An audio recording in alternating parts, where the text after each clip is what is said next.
الفيلم بيبدأ بشاب صغير ووسيم اسمه روجر، كان دايما سرحان في ملكوت الله، وكان بيعشق البطيخ الكبير جدا. وكل ما تيجي بنت شابة قدام روجر كان دايما يثبت عينيه على شفايفها. وعشان يمتع نظره بالشكل ده، روجر كان رايح بيته عشان يقضي اجازة الصيف. وفي الطريق كانت معاه الخدامة بتاعت امه اللي جت عشان تاخد روجر وتوصله البيت. ودلوقتي وهم راجعين البيت في العربية الحنطور، لما عين روجر وقعت على البابايا اللي مع الخدامة، بدأت افكار الوان واشكال تجري في دماغ روجر. بدأ يفكر انه ياكل البابايا دي. ولما شافت كده الخدامة فهمت ايه اللي داير جوا دماغ روجر. في الوقت ده هي ما قالتش ولا كلمة لروجر. وبعدين الاتنين وصلوا بيت روجر، واول ما وصلوا عيلة روجر رحبت بيه. وبعدين روجر لاحظت بقعة بيضة على بنطلونه وسألته: البقعة البيضة اللي على بنطلونك دي جت منين؟ روجر فهم ان الايس كريم بتاعه ساح، وده اللي عمل البقعة البيضة. وعمته اللي كانت واقفة جنبهم علقت وقالت: في السن ده الحاجات دي بتحصل كتير. وبايديها بدأت تنظف البقعة البيضة من على بنطلون روجر. بعد كده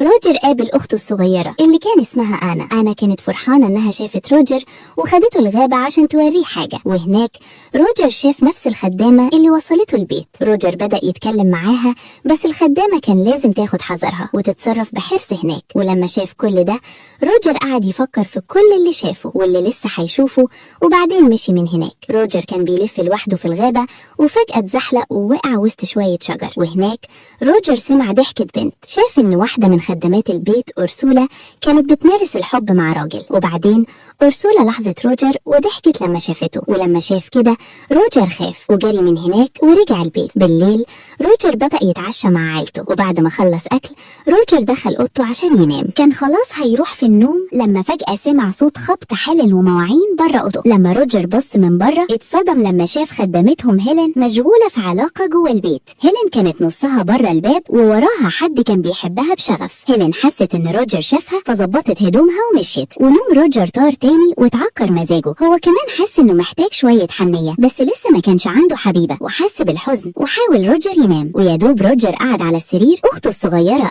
دخلت واستخبت في سريره. وبعدين بدأت تحكي له عن عمتهم مارجريت. روجر سألها عرفت الكلام ده منين، ردت ان خدمتهم هيلين هي اللي قالت لهم. وبعدين روجر سأل ليه العمة مارجريت لسه متجوزتش لحد دلوقتي، قالت انها بتخاف من الرجالة. روجر هما الاتنين ناموا بعد ما رغوا شوية. وفي اللحظة دي الآنسة مارجريت دخلت أوضة روجر ما كانش عارف نيتها ايه. مارجريت جت فورا وطردت من هناك، وبدأت تبص لروجر بتركيز شديد جدا. روجر هو كمان بدأ يبص لها بتركيز. المهم الآنسة مارجريت مشيت من هناك ورجعت. وتاني يوم أخدت روجر هناك. ستات البيت كانوا متعودين يستحموا مع بعض ويرغوا سوا. وبعد شوية هزولة وباقي الستات وصلوا. روجر استخبوا ورا شجرة وبدأوا يتصنتوا على كلامهم. وعلى الناحية التانية من النهر كان في 3 رجالة ماشيين. ال3 رجالة دول كمان كانوا شغالين في بيت روجر. وبعدين ال3 وقفوا هناك وبدأوا يملوا مية من النهر ويوروا الموز للستات اللي قاعدين على الضفة التانية. وزولة كمان كانت سابقاهم بحوالي 4 خطوات.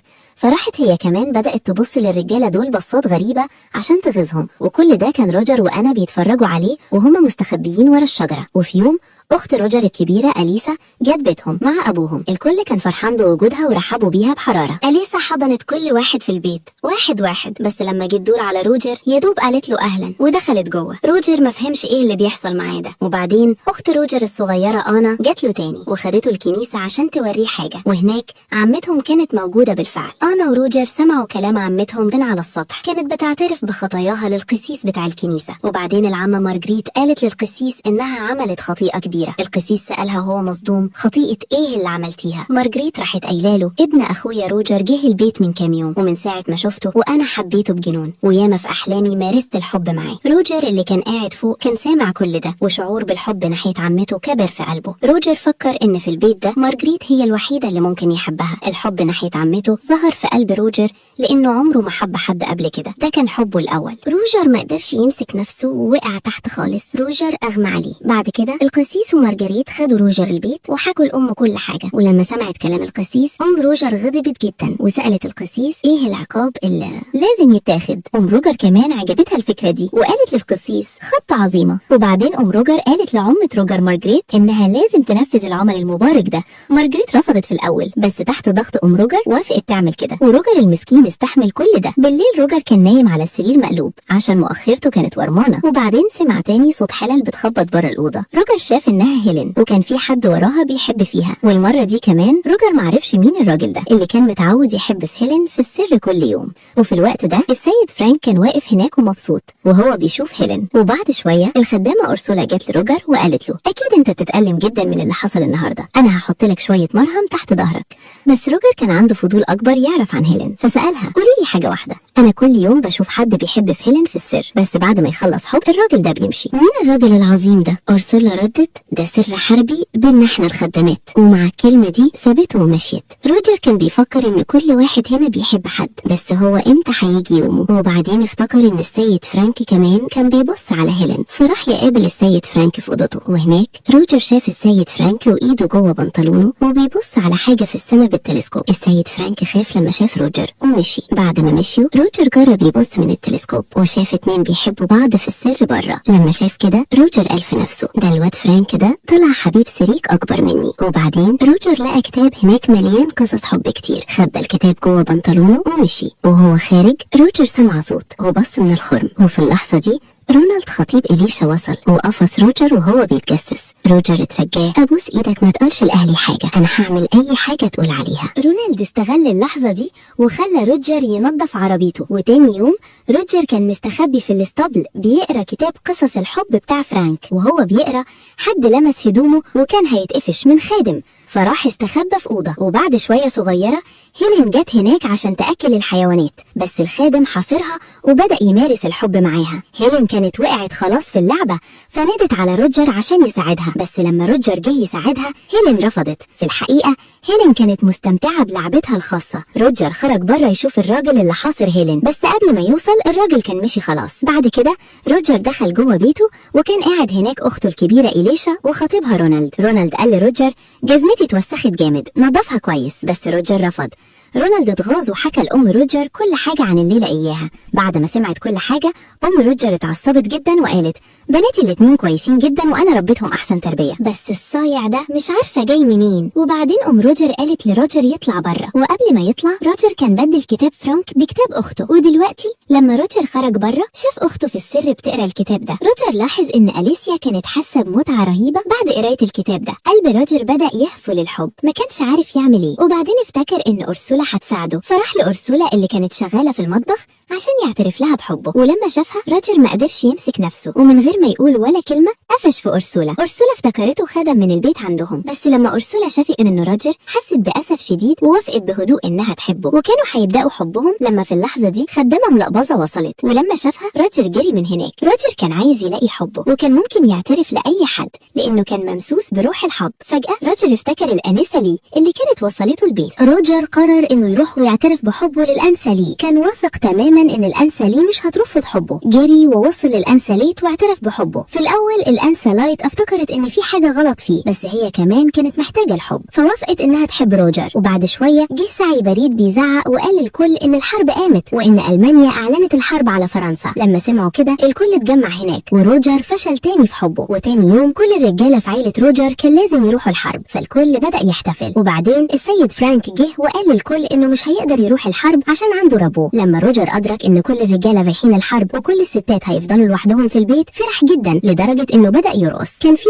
عادة في فرنسا إن كل ما رجالة بيت يروحوا الحرب الليلة اللي قبلها كل الرجالة يروحوا الغابة مع زوجاتهم يمارسوا الحب. وعشان كده في الليلة دي كمان كل الرجالة راحوا للغابة مع زوجاتهم يمارسوا الحب. وهو بيتفرج على كل ده روجر فكر إن بعد الناس دي تمشي متعتنا هتبدأ. وتاني يوم كل الرجالة راحوا الحرب. روجر راح الأول لأرسولا ووقع أرسولا في شباك حبه وبدأ يظبط نفسه. وتاني يوم أنا قالت لروجر إن أمهم رايحة تعترف بحاجة قدام القسيس، فقالوا يروحوا يشوفوا إيه الخطيئة اللي عملتها. وعلى الناحية التانية أم روجر كانت بتقول للقسيس إن جوزها مارس الحب، بس هي كمان استمتعت بممارسة الحب جدا، وساعات كانت بتحس إنها ممكن تكون بترتكب خطيئة. وعلى ده القسيس قال إنها تقدر تعمل أي حاجة مع جوزها وعمايل ده مش خطيئة. وفي المساء خدامة روجر كيت كانت قاعدة على ضفة النهر لما فجأة روجر طلع من المية زي التمساح الجعان وبدأ يمارس الحب مع كيت.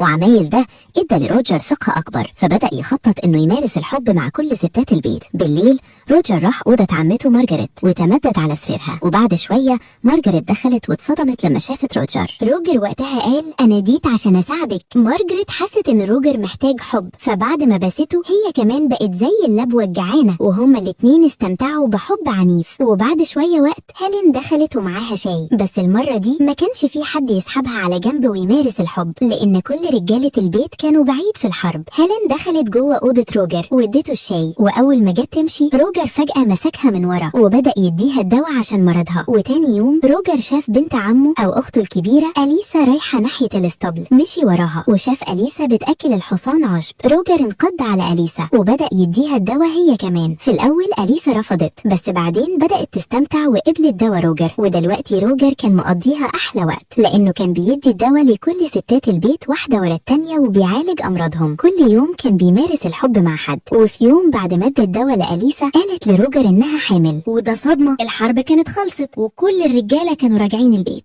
روجر كان قاعد في البيت بيفكر ازاي يخلص من الورطة دي. فجأة أورسولا وصلت وقالت لروجر انها هي كمان حامل. وبعدين بعد شوية عمته مارجريت قالت له انها حامل هي كمان. روجر بدأ يفكر انه محتاج يعمل حاجة والا كل هيعرف بلاويه. لو امه عرفت هتضربه علقة سخنة. وعشان يتفادى ده روجر جاب شوية طلاق اظافر احمر مانيكير وراح لإليسا، حط المانيكير على ملاية سرير إليسا وقال لها نادي رونالد ومارسي الحب معاه الليلة دي. وبعد كده راح لعمته مارجريت وقال لها تتجوز السيد فرانك لانه بيحبها جدا.